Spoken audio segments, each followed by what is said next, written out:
মহান স্বাধীনতা দিবস ২০২৬ উপলক্ষে বাংলাদেশ শিল্পকলা একাডেমি সেজেছিল বর্ণিল সব আয়োজনে। উৎসবমুখর এই পরিবেশে তেমন একটি নান্দনিক আয়োজন ছিল আবৃত্তি সংগঠন কাব্যকুহকের চমৎকার প্রযোজনা একটি বাংলাদেশ। আপনাকে আরো খুলে বলি, গত শুক্রবার সন্ধ্যায় জাতীয় চিত্রশালা মিলনায়তনে এই শৈল্পিক আসরের উদ্বোধন করেন কবি এবং বাংলাদেশ শিল্পকলা একাডেমির মহাপরিচালক রেজাউদ্দিন স্টালিন। জীবনানন্দ দাশের দুটি লাইন আমি সবসময় খুব মনে রাখি, বাংলার মুখ আমি দেখিয়াছি তাই পৃথিবীর রূপ খুঁজিতে যাই না। আর বাংলার মুখ আমি দেখব, অন্য রূপও আমি খুঁজব, কিন্তু আমার দেশের রূপকে আমি বড় করে তুলে ধরব। আবৃত্তি শিল্পী ও সংবাদ উপস্থাপিকা ফারহানা ত্রিনার গ্রন্থনা ও নির্দেশনায় এই প্রযোজনায় উঠে এসেছে ভাষা আন্দোলন থেকে মুক্তিযুদ্ধের গৌরবময় ইতিহাস।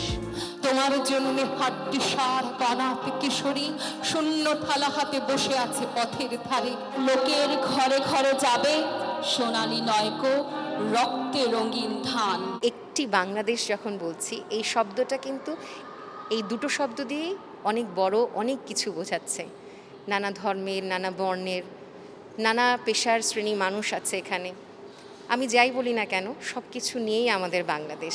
সমসাময়িক প্রেক্ষাপট আর শিশু শিল্পীদের প্রাণবন্ত অংশগ্রহণ অনুষ্ঠানটিতে যোগ করে ভিন্ন মাত্রা, যার প্রতিটি শব্দে ধ্বনিত হয়েছে আগামী বাংলাদেশের ঐক্যের বার্তা। আমি প্রথমেই বলবো যে এই প্রোগ্রামে আমার অনেক ভালো লেগেছে।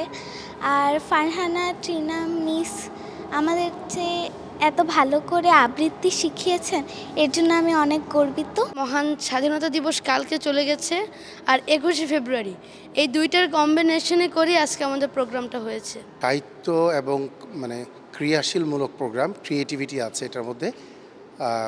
সময়টা বেশ ভালো গেল।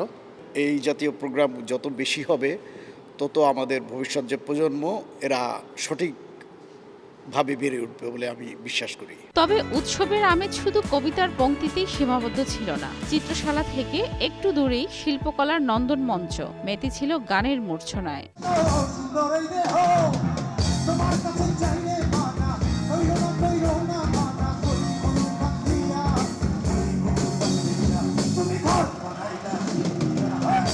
মহান স্বাধীনতা দিবস ও ঈদ পুনর্মিলনী উপলক্ষে আয়োজিত গ্ল্যামার অ্যাওয়ার্ড ২০২৬ অনুষ্ঠানে মঞ্চমাতায় তরুণ এক ব্যান্ড দল।